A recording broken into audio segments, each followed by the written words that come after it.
Hi everyone, thanks so much for coming back to my channel. This is the second video in my macros and flexible dieting series. If you haven't watched the first video, go ahead and click down below. I'll put the link there and you can watch that video first and then come back and join us for this video. Now before I get started in this video, I just wanted to kind of give you guys an idea for what my purpose is with these videos. My goal with creating these videos is to help provide a solution for someone. Anyone that might not be able to afford a coach or just doesn't know the information that I'm putting out there, I want there to be a place for them to go for solid information so that they can start to make a lifestyle change. You know, I really want to help be part of the solution when it comes to the yo-yo dieting and labeling foods as bad. Like, there's no need for any of that. And flexibility is it's given me the freedom to stop doing that, and I want to share that with everyone and, you know, show people that this can be your lifestyle. The way that I eat and what I'm sharing with you guys, it's just how I live. It's just how I eat. It's not a diet. It's not something that I'm following or a quick fix or the way to shredded abs fast. Like, all that stuff is just unrealistic. So my goal is just to provide you guys with a realistic way to achieve maintainable results and just to change your lifestyle. If you really enjoy these videos and get anything out of it, then I kind of ask as a favor if you would share this video, maybe on your Facebook or your Twitter, wherever you feel like you want to share it. You never know who is kind of like looking for that thing to, you know, motivate them, or the thing to just show them that this lifestyle is achievable for anyone. And maybe they just don't have the information they need to get started. So you sharing that might be able to help them too. And it helps me out. So thank you guys so much for your support. In this video, I'm going to be talking about where I get my macros from, my micros, how I put my meals together. I'll give you a list of budget-friendly foods that'll make your life easier when you're budgeting, planning ahead. And then I'm also going to give you a few quick tips on portioning out and weighing your foods, as well as guesstimating for those times when you can't portion out or weigh your foods. If all of that sounds good to you, then keep watching, and I hope you guys enjoy this video.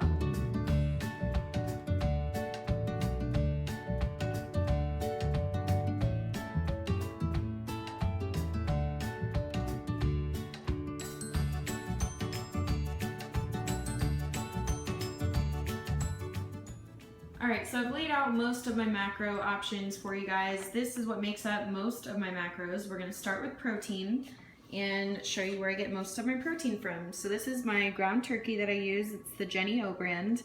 This is the plain one, but there's also the Italian seasoned and the taco seasoning, which is really good. And then the hot Italian turkey sausage is also delicious. There's 8 grams of fat per 4 ounces in this one, and 10 grams of fat per sausage link in this one. Here we have just some chicken, pork sausage. This is delicious in like breakfast tortilla wraps or breakfast egg white omelet or whatever you want to make with it. And then this is canned tuna and canned chicken breast. I know it sounds really gross. I gagged the first time I heard about this, but it's decent. It's not bad. Whole eggs, Dannon Light and Fit Greek yogurt. This is the vanilla. There's 0 grams of fat, 19 carbs, and 7 grams of protein per 1 cup. 1 cup is a huge serving, by the way. Egg whites. I make an egg white omelet almost every single morning. That's what I was saying. I'll put that with a pork sausage, and it's so good. And then, of course, I have my level 1 ice cream sandwich. This is what I make my nightly ice cream with every single night. And it's also good if I want to have it in between meals to keep full, or if I just need a quick meal real quick and don't have time to cook. And then this one, the Formula 1 CTC Cinnamon Toast Crunch, is delicious, and it's for my post-workout because it's super fast digesting. So that's what I use for supplementation when it comes to protein. Now let's move on to fats. So to go on to fats, we have coconut oil, avocado, almond breeze. It's only 2.5 grams of fat per cup, 1 carb and 1 protein. We use this for cheese Mexican blend. I use it in all of my quesadillas, my egg white omelet, pretty much anything. I put it in cauliflower mash, spaghetti squash, just everything. And then I can't believe it's not butter light. So of course there are way more protein and fat sources. I'm just showing you guys my main sources right now. If I wasn't so much on a budget, I would probably also have like lean ground beef, salmon, maybe some swai for fish, And for fats, if I could control my peanut butter consumption, I would probably have some peanut butter, but I have not had peanut butter for a long time and been fine, so I'm gonna keep going with it. Moving on to carbs, obviously I have a lot of carb sources here, so let's start with this. This is my post-workout carb, Ignition. It is paired with the Formula 1. It spikes your insulin and replenishes the glycogen that you depleted during your workout. That is like a necessary must post-workout for me. And then I'll take you through just some random things. We have Smart Pop popcorn. This stuff, you get an entire bag. This is what I was telling you about in the last video, trying to find the macros. You get an entire bag for 1.5 grams of fat, 23 grams of carbs, and 3 protein. 100% worth it. We have some Uncle Ben's brown rice. We also use jasmine rice, but we just ran out. Chocolate Toast Crunch. We don't eat this as cereal. We just use it as toppings for our nightly ice cream. Brandon has this pancake mix. It's Krusty's pancake mix. I don't ever use it, but he uses that every morning. We've also used the Kodiak cakes, and we really like it. Some pasta, oatmeal, raisin, apple, and walnut. I normally don't eat this, but if I'm in a bind and I need something immediately, then I'll eat it, but Brandon usually eats that. This is the syrup that we use, Mrs. Buttersworth, sugar-free, and it has 8 grams of carbs per serving. We used to use Walden Farms. We don't use Walden Farms anymore. I don't know, I would rather use the sugar-free. I feel like the Walden Farms is so many chemicals, and I've always been like hashtag team chemicals, I don't care, whatever, but I don't know, it's kind of like the peanut butter. I've been without it for a while now, and I can deal without it. I don't mind accounting for those carbs, so I don't use it anymore. But more power to you if you use the Walden Farms, no problem with that. Here is the spicy jalapeno refried beans that we use. We'll put this in quesadillas, or I'll do an egg white omelet with the pork sausage and this and make it into like an egg white omelet quesadilla, even better. Sweet potatoes, of course, spaghetti squash, this like ginormous spaghetti squash, cauliflower. These are the tortillas that we're currently using. It's just because they're really cheap, no other reason. They're just regular flour tortillas, 3.5 fat, 22 carbs, and 4 protein. We have some veggies over here, celery, cauliflower, carrots, zucchini, onion, and then we have some berries. These are blackberries. A little tip for you guys, always buy in season because it's gonna be cheaper than if it's not in season. For example, blueberries right now are incredibly expensive, and it's just because they're not in season. So we've been using blackberries instead. And then to get our micronutrients in, besides all the fruits and vegetables that we have, we also supplement with M Factor Hero, which is Brandon's, and then M Factor Goddess, which is mine. So they both ensure your proper micronutrient intake. The women one, the Hero or the Goddess, it actually helps regulate your hormones as well, which is really nice. And for the guys, it helps with vitamin deficiencies, which happens to be a male problem. So those are really helpful as well. But this is the majority of where my food comes from. We did forget one very important thing. I'm gonna get it out right now. Real ice cream. This is the ice cream that we get. It's dry or slow churned cookie dough. We'll get different flavors. Brandon likes the peanut butter cup, but this one has really good macros. It's 3.5 fat, 22 carbs, and 3 protein for half a cup.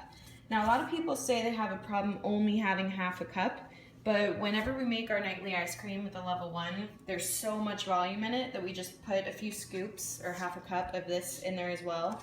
And that takes care of the portioning problem because you're eating so much that even though the real ice cream is only half a cup, it still seems like a lot. So those are my main sources for proteins, carbs, and fats at the moment. Rainbow, are you pretty?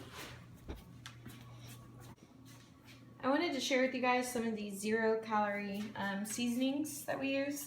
It's the Colonel's seasonings. I've showed you them before, but as you can see, they have a variety of flavors and they're all really good. So I'll use this garlic parmesan instead of using Parmesan cheese when I use my spaghetti squash for like spaghetti or something. The nacho cheddar is so good in like eggs or just whatever you want to put it on really. The white cheddar, they're all so good with different things. And then also this, I can't believe it's not butter spray, is 0 calories per spray. I'm not sure if I like 100% really believe in that to my gut, but we use it as 0-calorie spray and I don't worry about it. So, you know, for like veggies or when I make a quesadilla, spray the pan first and it makes it super yummy. So just wanted to share that with you guys. We're gonna head on over back to the room and talk a little bit more about some budget-friendly macro foods. Okay, so hopefully you guys enjoyed that little list of foods. Obviously that's not a complete list of proteins, carbs, and fats. That's just my main list of where I get my sources from right now. Obviously if I wasn't like balling on a budget over here, I'd be having like lean beef and bison and salmon and all kinds of delicious, probably even better meats than that, but that's just what we're dealing with right now. I wanted to share with you guys how I put my meals together. So a lot of people have problems coming up with just the meal ideas because they're not sure what's going to fit their macros. My suggestion to you is to first decide what you want to eat. So, you know, if it's lunchtime and I'm like, what do I want to eat? How about a quesadilla? Anyone who follows me on Snapchat knows that I'm saying that because that's all I've been eating recently is quesadillas. So what I would do is I wrote down some of my proteins, carbs, and fats so I can quickly get to them. What I would do is pick what kind of protein I wanted, and that would depend on a few things. If it was pre-workout, then I probably would definitely choose a leaner meat rather than a fatty meat because you don't want too many fats pre-workout. Just because you need those carbs and proteins to get to your system immediately for energy for your workout. So I would probably choose a lean meat. Let's just say that it's pre-workout. So I would choose something like chicken or maybe chicken and egg whites. A little tip for you guys when making your meals, I find that mixing proteins is delicious. So I will get like pre-made chicken and I'll put it in the pan, and then I'll get an ounce of lunch meat, turkey meat, and I'll put that in the pan and then put 2 egg whites on top of it. So it's like an egg white scramble with other meats and proteins in there, and it's so good. So say that I make that, and then I'll have the tortilla, and then I'll use like half a serving of cheese, and yeah, that's a fat source, but it'll only be about 2.5 grams of fat depending on what cheese you use. Or you can use fat-free mozzarella cheese and then it's fat-free. So there's all different ways about going about it. Or, you know, let's say that I want to have a burger and my family's all having burgers and I want to be able to enjoy that with them, but I need something that's a little more macro friendly than the typical burger. I would choose a leaner cut of beef. So instead of the 80-20 beef, I would buy myself a pound of 90-10, or even, there's even leaner than that, 96-4. And, you know, make your patty that way, wrap it in lettuce. You can have a slice of cheese with tomato, onion, pickles, whatever you want to put on it. And then all of a sudden you have this delicious lettuce wrap burger. So there's all these different ways. Just decide what you feel like eating at the moment, and then choose ingredients that are macro friendly. And things that are macro friendly, in my opinion, are the things that are going to give you the most bang for your buck. So things that are lower in calories but bigger in serving size. That's kind of what volume eating and bang for your buck means when it comes to macros. So when you're deciding what you want to eat and putting your day of meals together, I always say make sure that you have your priorities in check. That means put your ice cream in first. Guys, come on, you gotta just be able to do that. Put your ice cream in first, make sure that you have that thing at the end of the day to look forward to, and maybe you're not an ice cream person and it's not ice cream. It's something else that is just gonna make you so happy that you had it. Put that in first, and then that will tell you at your other meals if, can I use half a serving of cheese here? Can I use a whole serving of cheese? Can I put avocado on my quesadilla right now, or is that gonna not fit? And that's how you know like if it's really gonna fit your daily allowance. And then from there you can just kind of make adjustments. You know, if you're a little bit over on this, a little bit under on that, just adjust the portion sizes and you'll end up coming up with a meal plan that fits your macros. Okay, so I wrote down a little list of macro budget friendly foods. So here's a list of fat-free foods. Just a few, this is not a complete list. There's like 1,000 more, just things that I came up with from the list of food that I have in my house. Greek yogurt is great. It's just proteins and carbs, no fat. Fat-free mozzarella cheese, so you can get that cheesy flavor without the fat. Jasmine rice, no fat. Egg whites are great, no fat. Sweet potato, fruits and veggies. There's sugar-free jelly, sugar-free jello. All kinds of different stuff that doesn't have fat in it. And I share that because I know for women especially, we have a lower fat intake than men. And I think it's kind of easy to hit that number faster than the other numbers. So for me, having fat-free foods really helps me. And now for some tips on weighing and portioning out your food using your food scale. So this is the food scale that I use. It has ounces, and if you press unit, it also has grams. And I want to show you guys how I measure things out. So first step, always look at the back and look at the serving size. You'll see here, this is oats, and a serving size is half a cup uncooked, which is 40 grams. So the most accurate way to measure something is by using ounces or grams, because if you use a cup, like a measuring cup here, it's usually off. So if half a cup is 40 grams, then one whole cup should be 80 grams, right? Well, let's take our bowl, put it on the scale, and then zero it out. So wait till it hits 0.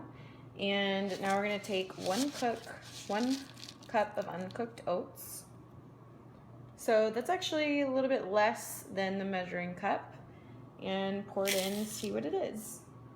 So 87 grams, and I did less than what the measuring cup was saying. So it's still overshooting the portion size. So you can see how weighing your food is very important to make sure you're getting the most accurate portion size. So we're gonna put that up. Another thing I wanna show you guys. So this right here, I already weighed it out. It's 4 ounces of crock pot chicken. And I actually looked at the chicken and then was like, I'm gonna cut this piece off and it should be 4 ounces. And guys, it was 4.0, perfect 4 ounces. So that's my tip with guesstimating, is just to keep weighing things out and paying attention to the portion size. Because now I can look at this piece of chicken and I can guess, you know what, it's probably 4 ounces and be spot on. Same thing with like blackberries. I've measured these so many times. I'm gonna go ahead and zero this out, switch over to ounces. I've measured these so many times, I can generally get a pretty good guesstimate. I know that one handful is about 2 to 2.2 ounces, depending on the blackberry size. I'm gonna guess it's 2 ounces. 1.9, so I'd say that's pretty good. That's why paying attention to things like, you know, a handful of blackberries is 2 ounces can be helpful, so that the times when you can't exactly measure, you can make a good guesstimate. All right guys, I hope that helps you with trying to figure out where to get your macros and micros from, also how to plan your meals and how to properly measure your food and guesstimate for cases when you can't exactly measure. The whole point of doing these videos is to help people, so I've decided that if you go to my website, it's emilyhaydenfitness.com, go to my contact me page and fill that out and just say, Emily, send me your macro grocery list. I will send you a grocery list separated by proteins, carbs, and fats, just as a thank you for watching this video and just as another way to help you guys out. So give this video a thumbs up if it helped you guys at all, and I hope that you'll subscribe and be back for episode number 3 of my macro and flexible dieting series. I think it'll either be on meal prep, volume foods, or both. So you guys let me know if either of those interest you. And I'm really excited to continue this series. I hope you're all having a great day, and I'll see you guys in the next video. Bye!